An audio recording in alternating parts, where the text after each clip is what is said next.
Losing my home is one thing, but being alive is another, and I appreciate what they did for me. Looking back on the loss of homes. We got to make sure we pass it on to our kids because this is the best dance in the world. I mean, I'm Métis and it's in my heart. The Red River Jig returns to Winnipeg's Folklore AMA, welcoming back the Métis Pavilion after 8 years. You can make any type of game that you want with just an app. And teaching computer programming to kids in Iqaluit using the popular game Minecraft.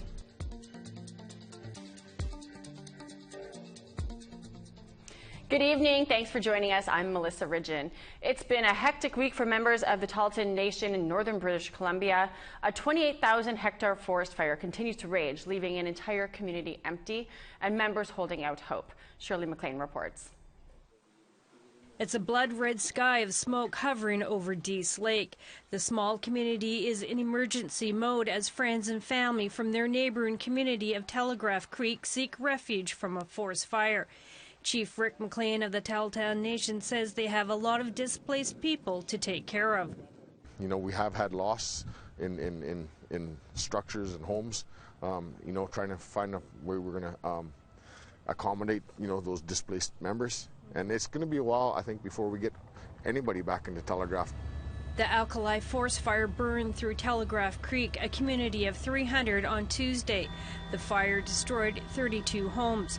Most of the structures were family homes, both on and outside of the Tahltan First Nation Reserve. I just couldn't get over what you can lose in a few minutes after you've been building it for years. In this. Boyd Kwok is one of the members who lost his home. Losing my home is one thing, but being alive is another, and I appreciate what they did for me.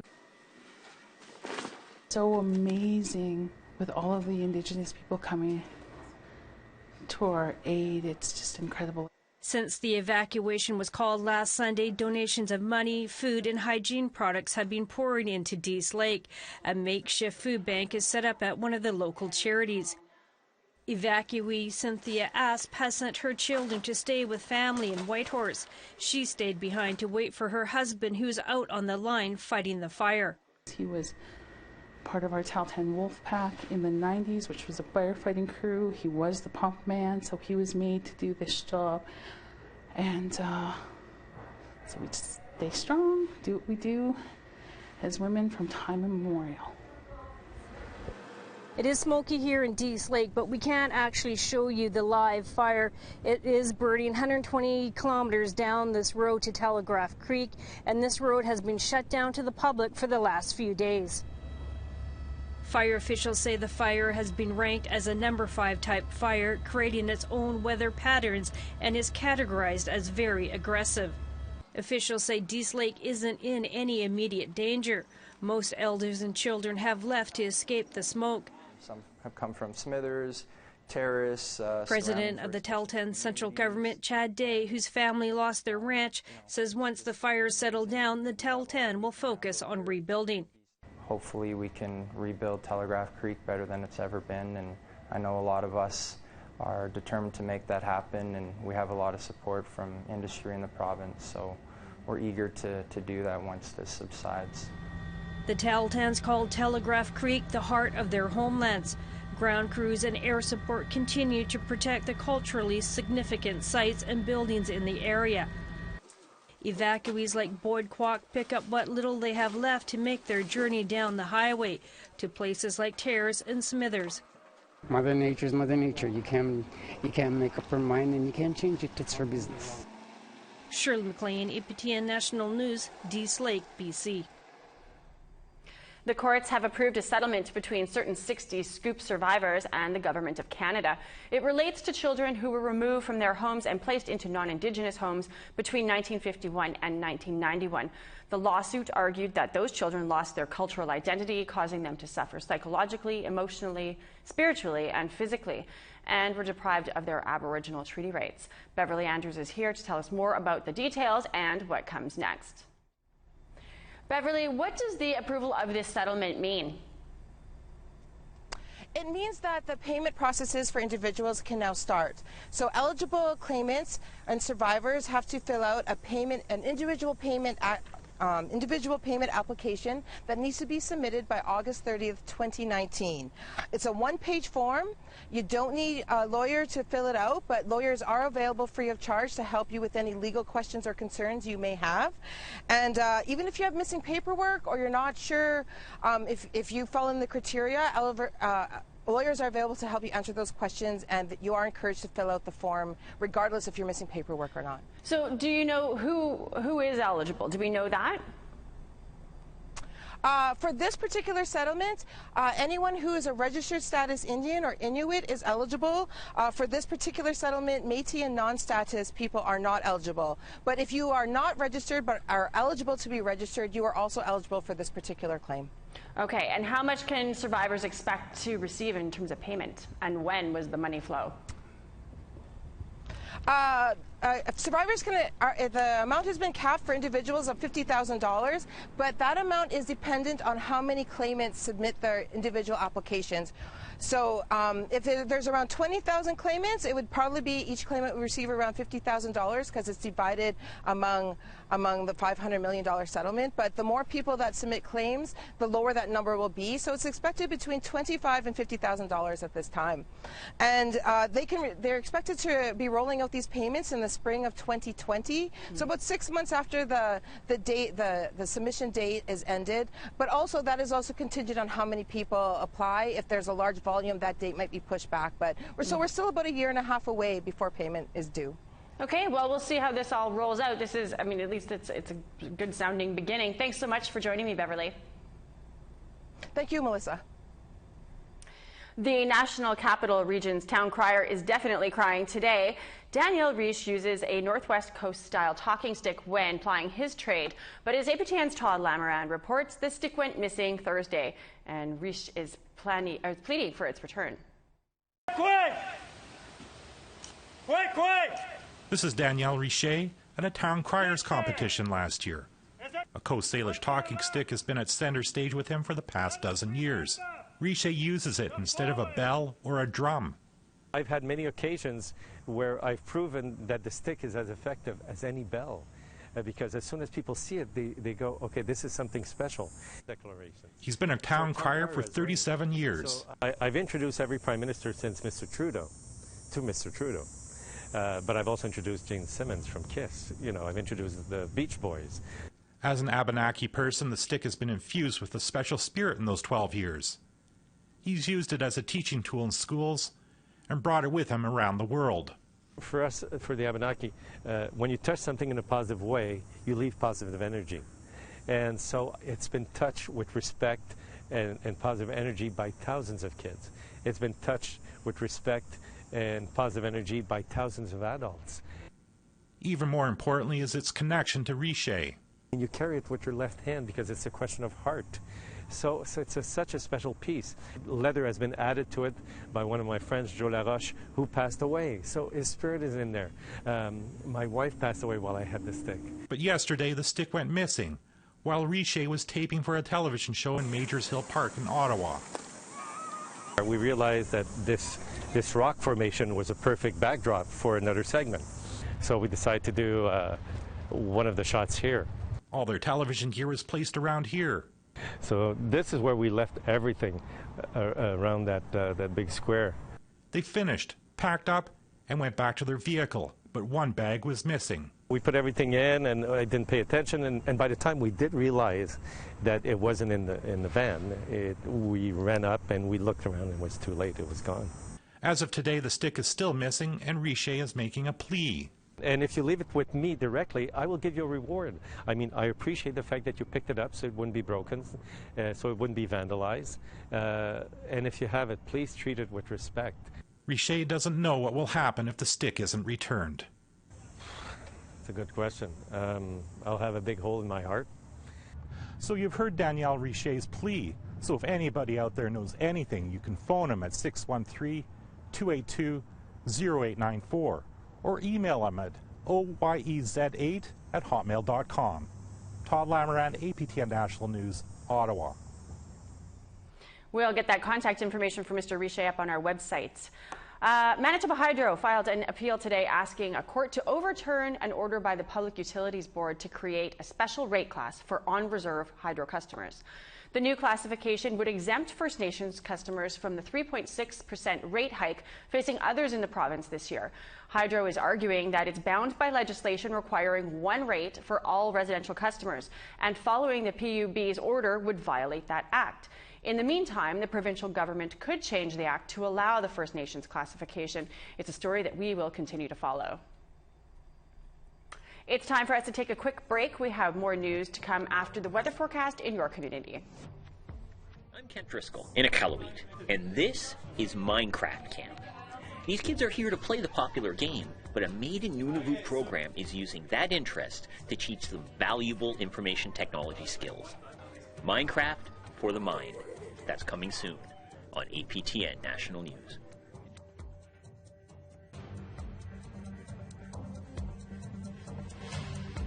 To the East Coast, 23 in Charlottetown, 27 in Fredericton, 26 in Halifax, 15 in Iqaluit, Naines 14, Cartwright 16. Southern Quebec, we've got 22 in Sept-Îles, 26 in Saguenay and Quebec City, 28 in Montreal. Lots of heat, 28 in Ottawa, 28 in Peterborough, 28 in Toronto, 34 in Sioux Lookout, 32 in Big Trout Lake, 27 in Kapuskasing. Some cloud in northern Manitoba, Pucktawakan's in at 22, Thompson's 28, God's Lake is 32. 32 in Barons River, 35 in Dauphin and Brandon, 34 in Gimli and Winnipeg. Yorkton's in at 35, as well as Estevan, 36 in Regina, 29 in North Battleford. Uranium City and Stony Rapids are 16, 21 in Buffalo Narrows, 22 in Meadow Lake, and 24 in La Ronge. A classroom isn't where you expect to find kids in summertime, but an award-winning program has kids lining up to learn inside Iqaluit. The secret? Don't tell them they're learning. Welcome to Minecraft Camp. These kids are learning on their summer vacation. They're using Minecraft to understand how basic computer programming works. The project was founded in Nunavut and has gone on to great success. We started Pingwa in 2012, based out of Pangnertung at the time, and started just by both creating apps as well as running code camps in Pang initially. And in 2014, we went to our first community outside of Pang. I went to Arviat for the first time, and since then have been, this year alone, we're going to 26 communities. So. Right now, the students are using an app to reprogram Minecraft's famous Ender Dragon. Sure, it's fun, but they're learning too. We're gonna try do stuff to it so it can do more stuff. I made it sing. Soon I'm gonna try make it move. So you can make any type of game that you want with just an app, Scratch. Pingwa won the Arctic Inspiration Prize in 2016, one of 3 groups to split $1.5 million. That funding has allowed the program to take off, serving more communities than ever before. Really to date, we are still sitting on a lot of that reserve in order to continue that growth through just having a steady cash flow. It's been a godsend. So, in short, it has allowed us to expand immensely. With that expansion comes a hectic summer travel schedule, each trip bringing them to a room like this, full of young minds ready to learn. And so we are this summer going to 11 communities, I believe, over the 8 weeks. And so that is everywhere from Pond Inlet to Baker Lake to Cape Dorset. And then in the south, we're going to Attawapiskat. We're in Kashechewan this week as well, First Nation. We're in Tequatagamu First Nation next week. And then we're going to sleep for a really long time. So. No sleeping here, not with a room full of Ender Dragons with new roars. These kids are learning valuable skills in computer programming in a hands-on way. Just don't tell them that they're learning. It might get in the way of the fun. Kent Driscoll, APTN National News, Iqaluit. The RCMP division in Alberta held a graduation ceremony for 18 Indigenous youth from across the province. The RCMP are hoping that these young people will sign up to become officers when they're old enough. APTN's Chris Stewart was at the graduation.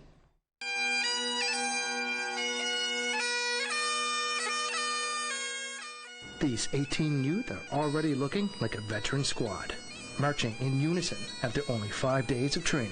the RCMP held their first annual Soaring Eagles Indigenous Youth Camp. Friends, family, and dignitaries were on hand to watch them graduate. These graduates may help the RCMP increase the number of Indigenous members someday. We have about 150 Aboriginal members in Alberta now. We would like to see literally 10 times that number. The camp teaches what it is like to be an RCMP officer. The youth were shown the different fields they could specialize in. And there was a lot of physical education and, of course, more marching drills.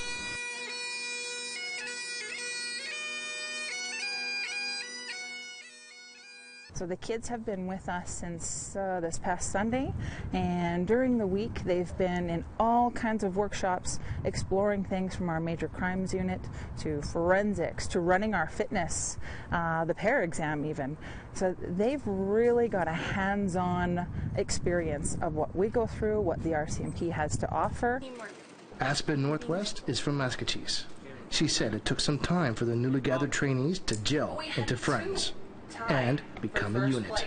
And then by the third day, we got more comfortable because we had to sit in hot cars because we went places. And so we all got to know each other, and we were like a little family. AFN Regional Chief Marlene Portra and Mikisew Cree Nation Chief Steve Coutre were on hand for the graduation. They agree that having more Indigenous representation in the RCMP will help their communities. I think it's really important that our youth are involved in the RCMP and learning about their culture and how we can work together. Every member is important to be part of this organization because they're role models to the communities, and when they see young people be successful, then more young people want to be part of that. Corporal Mueller says that half of the group say they intend to join when they are old enough, including Aspen Northwest, who says she wants to be a part of the Major Crimes Unit, and that this was an experience she'll never forget. A lot of it was really enjoyable. We loved it all.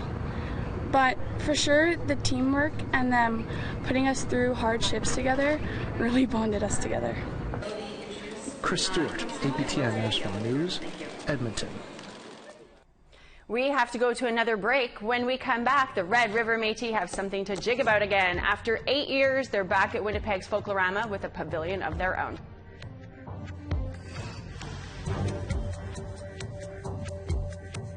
Northern Alberta, 18 in Fort Chip and High Level, 19 in Peace River.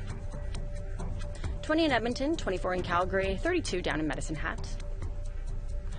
Kamloops is in at 27, 20 and rain in Vancouver. Tofino is at 18 and Bella Coola 24. Dease Lake it's 19, Fort Nelson 21, Smithers is 25. 15 in Old Crow, 18 in Whitehorse and Mayo and Watson Lake and Beaver Creek, 16 in Dawson City. 16 in Northern Wells, 14 in Yellowknife, 19 in Fort Simpson, 21 in Trout Lake.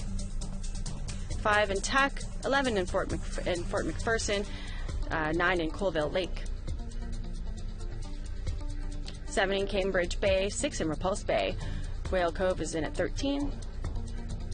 3 in Resolute, 7 in Clyde River, 8 in Cape Dorset, and 12 in Iqaluit.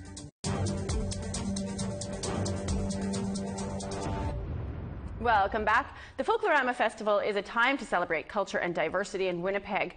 For the first time in 8 years, the Métis Pavilion is back and bringing with it the famous dance troupe, the Asham Stompers. But for 2 young dancers, a nearby disaster almost prevented them from participating. Brittany Hobson brings us more. This is the first time Hunter Oleszczuk is dancing at the Métis Pavilion for Folklore AMA.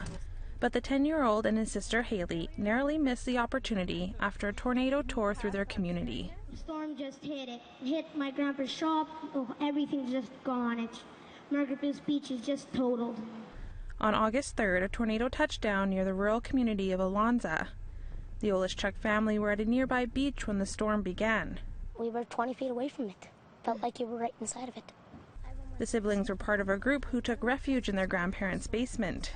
It sounded like a freight train going right by, like it was very loud, and you could hear hail and debris hitting the house, and like my ears popped from the pressure being by the tornado. But I wasn't even that scared until I got out and I looked at everything and seen all the debris and the mess it made, and then I realized, holy man, I was just in a tornado. The storm left a trail of damaged properties and vehicles. A 77-year-old man was killed by the tornado. Dancing has helped Hunter move forward from the experience. I only came here just to get away from all the mess and the storm and just put all that stuff behind me and just come into the fun time. There hasn't been a Métis pavilion for the last 8 years. Local dance group the Asham Stompers have tried to bring it back 3 times, only to have problems finding sponsors. Now that it's back, they are putting the Red River Jig in the spotlight. This dance is absolutely incredible. We have to thank our forefathers for inventing this thing and passing it on way back from the late 1700s, early 1800s, and we got to make sure we pass it on to our kids, because this is the best dance in the world. I mean, I'm Métis and it's in my heart. Along with dancing, a menu including bannock and bison stew, and for many, a chance to take in a new culture. A man came up to us and said that when he had first heard about the Métis people, he couldn't put a face to them. So when he actually came and saw the ambassadors and the dancers and the people of this culture, he said it was good to be able to see them like in person and get to know them. The Métis Pavilion runs until Saturday. Brittany Hobson, APTN National News, Winnipeg. Film festival season kicks off in Vancouver with the city's Queer Film Festival. This year's festival aims to shine a spotlight on Indigenous filmmakers. APTN's Amber Bernard has the story. The Vancouver Queer Film Festival is in its 30th year, and it's aiming to be as inclusive as possible, showcasing various films representing a diverse set of directors and producers. See, I've thought about this a lot. I've parsed out the different parts of me that show where I come from. The whole skin thing is way too simplistic. This year's artist in residence is Thurza Cuthand. She's a Plains Cree filmmaker representing a montage of her past work at this year's festival. I want to tell stories that haven't really been told, or I want to give people images of themselves that makes them feel empowered, but also I want people to think about things. I want to talk about social issues. Vancouver Queer Film Festival also highlights work from Métis filmmaker Justin Ducharme, who is the festival programmer this year. Ducharme's work represents voices not normally seen on screen. His film Positions is screening here. So, maybe we can make this an ongoing thing. Good.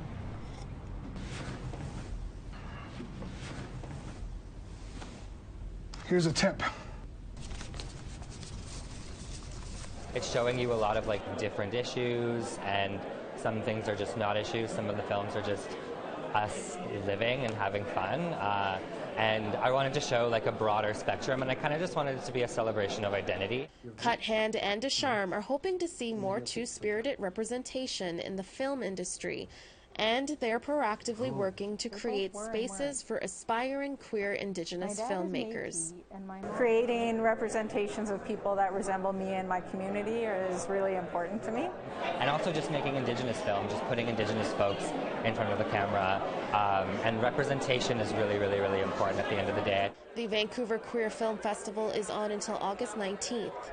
Amber Bernard, APTN National News, Vancouver. Well, that's your news for Friday, August 10th. I'm Melissa Ridgen. Stay cool this weekend, and we will see you back here on Monday. Good night.